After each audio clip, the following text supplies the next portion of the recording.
किती संकट येऊ द्या, खचून जायचं नाही. आपण छत्रपती शिवाजी महाराजांच्या महाराष्ट्रात जन्माला आलो हे विसरू नका. शंभू राजे आप इतने छोटे हो और हाथी इतना बड़ा है, इस हाथी को आप महाराष्ट्र में कैसे ले जाओगे? एवढा एवढासा संभाजी राजा दिलेर खानाच्या डोळ्यात डोळे घालून सांगतो, ये तो जानवर है, बैठ कर जाएंगे, नहीं आया तो खींच कर ले जाएंगे, लेकिन हमारे आबा साहब ने जो आपको किले दिए हैं वो तो अभी महाराष्ट्र में है, उन्हें आप आगरा कैसे ले आओगे? स्वाभिमान शून्य पिढी जन्माला घातली. त्यांच्या ज्ञानावर विश्वास नाही, मनगटावर विश्वास नाही. त्यांच्या डोक्यात एकच आहे, नोकरी लागली पाहिजे. या पोरांची चूक नाही हो. पोरग काही वेगळं करायला गेलं का बापच त्याला सांगतोय अंथरूण पाहून पाय पसर. चालत ते पोरग हातपाय खुडून खुडून मरून गेले, पण बापानं काय त्याला कधी हातपाय पसरू दिले नाही. बापानं सांगितलं पाहिजे हातपाय पसर, अंथरुणाचं काय करायचं तुझा बाप बघल. एवढी धमक आपण आपल्या लेकरात निर्माण केली पाहिजे. जिल्हाधिकारी झाला, अख्खा जिल्हा हातात येतो की नाही. IPS ऑफिसर झाला, सगळा पोलीस प्रशासन जिल्ह्याच्या हातात येते की नाही. फक्त सिस्टीमला शिव्या देऊन सिस्टीम बदलत नाही, तुम्हाला तिचा भाग बनावा लागेल. अरे तुम्ही जिल्हाधिकारी झालात, तुम्ही अख्खा जिल्ह्याचं प्रशासन बदलू शकता. मी तुम्हाला एक साधा किस्सा सांगतो. मी का म्हणतो की तुम्ही मोठा विचार करा. माझं गाव आहे नगर जिल्ह्यातलं पारगाव भातोडी नावाचं. पोरांना माझ्या गावामध्ये स्मशानभूमी नव्हती आणि एक गावातला तरुण मुलगा गेला. रात्री त्याचा अंत्यविधी झाला 12-1 वाजता. मी सकाळी जेव्हा त्याच्या आईला भेटायला गेलो, तरुण मुलगा गेल्यानंतर त्या आईचं दुःख किती असेल. मी तिला भेटलो आणि जाताना ती आई मला रडता रडता काय म्हटली माहिती? ती म्हटली, दादा काही कर बाबा, आपल्या गावाला एक स्मशानभूमी कर म्हटली. काल पोरग गेलं, पाहुणे आले, तर पाहुण्यांना अंत्यविधीला सुद्धा तिथपर्यंत जाता आलं नाही. इतकी वाईट अवस्था स्मशानभूमीची.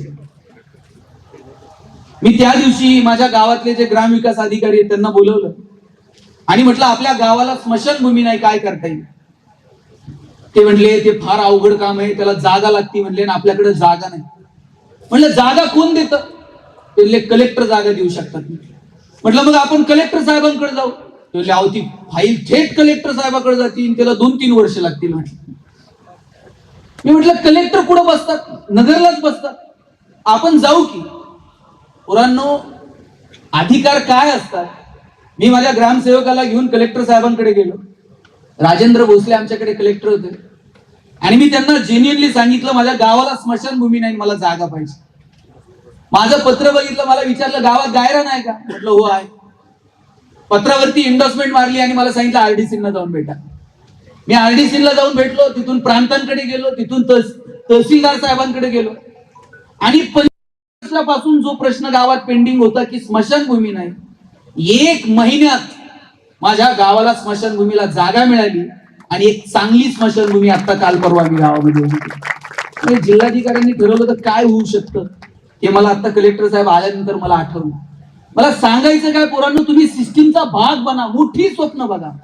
आम्ही मोठी स्वप्नच बघत नाही. तो आमच्या डोक्यात एकच आहे, नोकऱ्यांच्या रांगात उभे राहा, 10-20-50 हजार 1 लाखाची नोकरी मिळाली, संपला विषय. का आपल्या पोरांना वाटत नाही उद्योगात यावं, व्यवसायात यावं, व्यापारात यावं, प्रशासनात यावं? काय परिस्थिती उद्योग व्यवसायाच्या संदर्भाने महाराष्ट्राची? टायरवाले केरळचे, किराणा व्यवसायात पटेल, हार्डवेअरची दुकानं बोरींची, बांधकाम व्यवसायात UPचे लोक, गवंडी सगळे बिहारचे, सुतारकामात राजस्थानी, हॉटेल सगळी दक्षिणात्यांकडे, चायनीजच्या गाड्या पूर्वांचलचे तरुण चालवतात. बरं चला, संविधानाने त्यांना अधिकार दिलाय, कुठेही जातील, कष्ट करतील, पोटभर. आम्ही कुठे? आमच्या डोक्यात एकच आहे, मार्क आणि नोकरी. याच्या पलीकडे विचार नाही.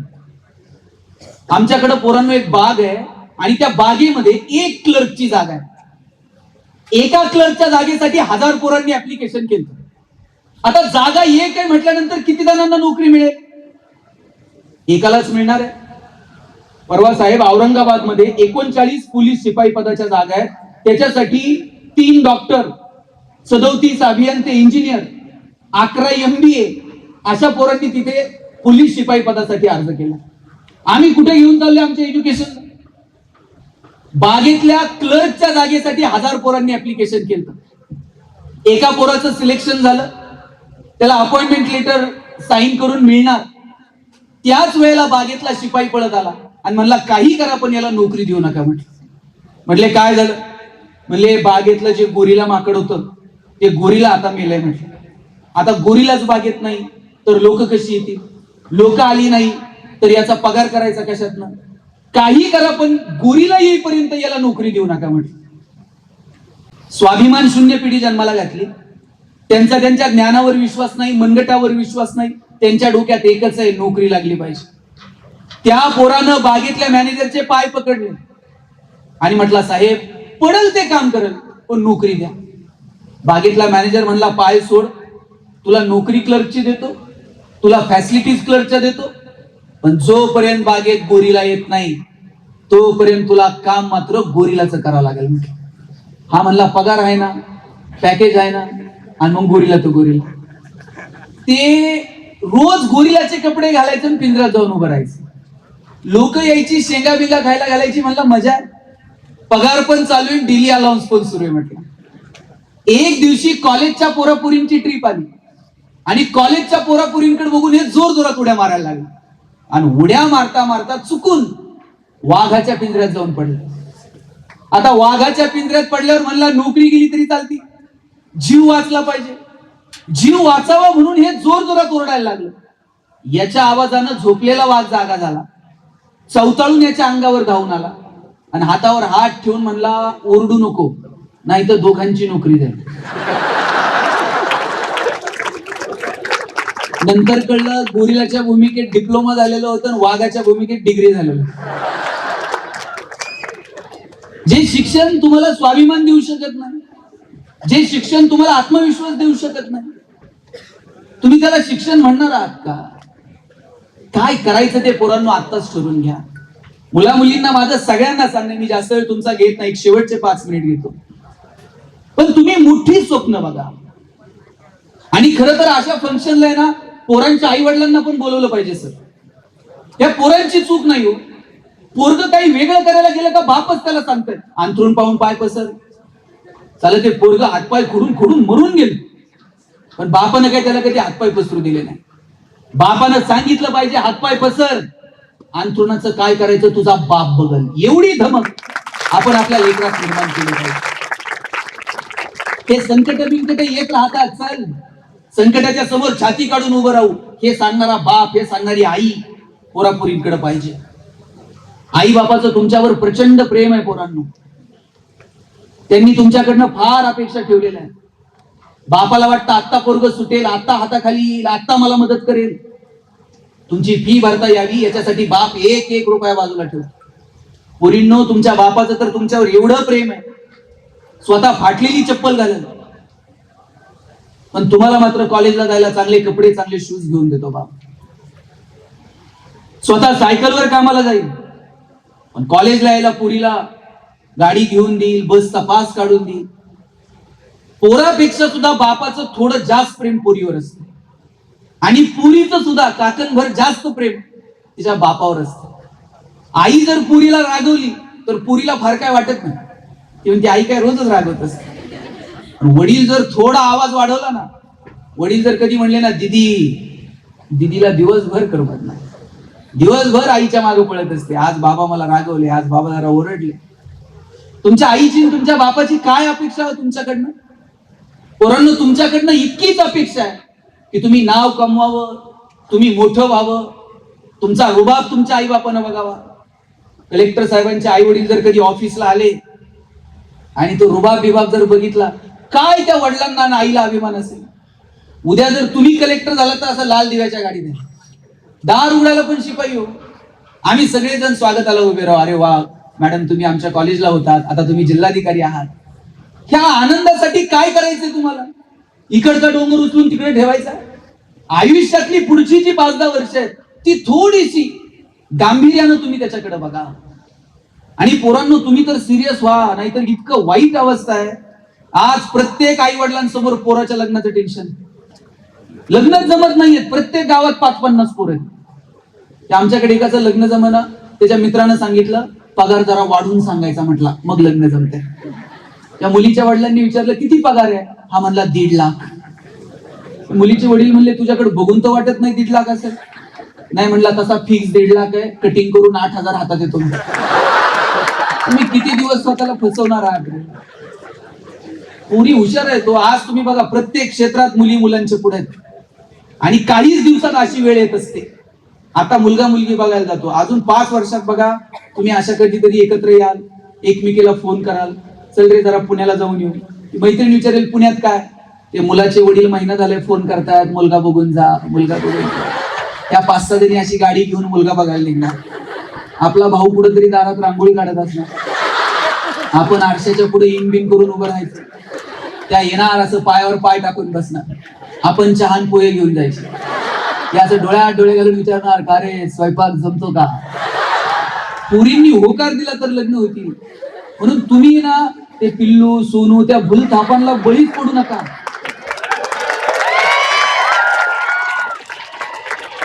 तुम्ही एकदा स्वतःला सिद्ध केलं ना, रांग लागते की नाही बघा. फक्त स्वतःला सिद्ध करण्यासाठी कॉलेजचे दिवसात झोकून द्या.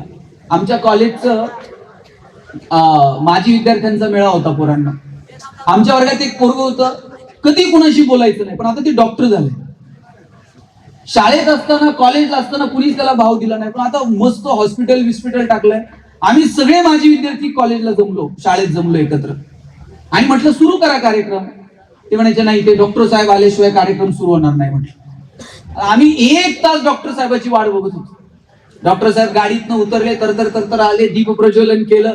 तिथं 5-6 मुली होत्या, त्या एकमेकीत गप्पा मारत होत्या. ते म्हणले हे कॉलेजला असताना इतकं माझ्याकडे बघायचं, मी कधी याला भाव दिला.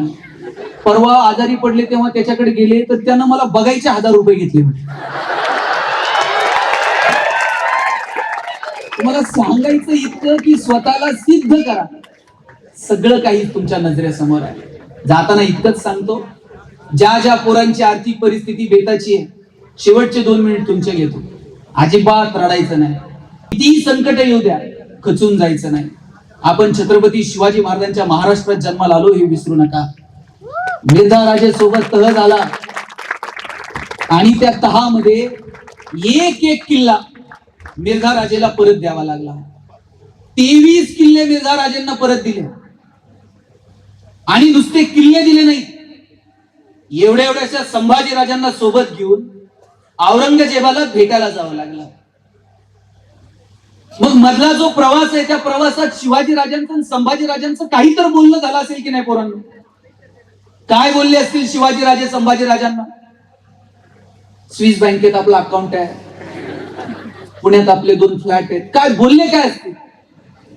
शिवाजी राजांनी सांगितलं असेल, शंभूराजे आतापर्यंत तुम्ही जिंकणं बघितलं, आतापर्यंत तुम्ही यश बघितलं, आयुष्यातला संघर्ष सुद्धा जवळून बघा, चला माझ्या सोबत. घेऊन गेले. तिथं गेल्यानंतर औरंगजेबाने एक हत्ती संभाजी राजांना भेट म्हणून दिला. आणि थोडीशी गंमत करावी म्हणून दिलेर खान म्हटला, शंभू राजे आप इतने छोटे हो और हाथी इतना बड़ा है, इस हाथी को आप महाराष्ट्र में कैसे ले जाओगे. एवढासा संभाजी राजा दिलेर खानाच्या डोळ्यात डोळे घालून सांगतो, ये तो जानवर है, बैठ कर जाएंगे, नहीं आया तो खींच कर ले जाएंगे, लेकिन हमारे आबा साहब ने जो आपको किले दिए हैं वो तो अभी महाराष्ट्र में है, उन्हें आप आगरा कैसे ले आओगे. एवढासा संभाजी राजा, पण माहित होता आता 10 दिलेत आणि गेल्यावर घेऊ की परत एक.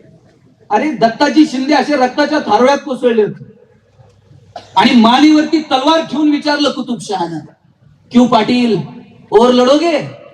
आणि त्याही अवस्थेत दत्ताजी शिंदे म्हटले, क्यों नाही, बचेंगे तो और भी लढेंगे. मला वाटतं ती ताकद आपल्यामध्ये असली पाहिजे. पोरींनो, तुम्ही अहिल्याबाई होळकरांचं चरित्र वाचा. कुठं चोंडी, कुठं इंदोर, किती घाट, किती विहिरी, किती मंदिर, काय काम केलं एका महिलेनं. आई गेली, वडील गेले, पती गेले, सासू सासरे गेले, मुलगा गेला, मुलगी गेली, जावाई गेला, एकट्या राहिल्या अहिल्यादेवी. आणि राघोबा दादा ज्यावेळेस एकट्या राहिलेल्या अहिल्यादेवींवरती आक्रमण करायला आले, अहिल्यादेवींनी पत्र लिहिलं राघोबा दादांना, राघोबा दादा दान म्हणून जर माझं राज्य मागितलं तर असं देऊन टाकेल, पण हिसकायच्या दृष्टीने जर आलेला असाल तर ही अहिल्या रणांगणात भाला घेऊन तुमचं स्वागत करायला उभी राहील.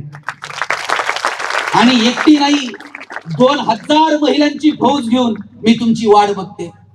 आणि पुढे जाऊन अहिल्यादेवी लिहितात, या लढाईमध्ये मी हारले तर फार काही होणार नाही, पण राघोबा दादा महिलांच्या सैन्यासमोर जर तुम्ही हारलात तर इतिहास त्याची काय नोंद ठेवी याची जाणीव ठेवा. राघोबा दादांनी पत्र लिहिलं, अहिल्या लढाईला नाही, तुझ्या सांत्वनासाठी तुला भेटायला येतोय. मग भेटायला येताना 10,000ची फौज कशाला, ज्ञानात बसून या, मी स्वागताला तुमच्या उभी राहील. अरे काय माणसे ही जगली हो. पोरांनो, कधीही संकटाच्या समोर गर्भगळीत होऊ नका. अशी छाती काढून संकटाच्या समोर उभं राहिलं पाहिजे. तुमच्या आई वडिलांना तुमचा हेवा वाटला पाहिजे. इतकं मोठं काम तुम्ही तुमच्या आयुष्यामध्ये करा.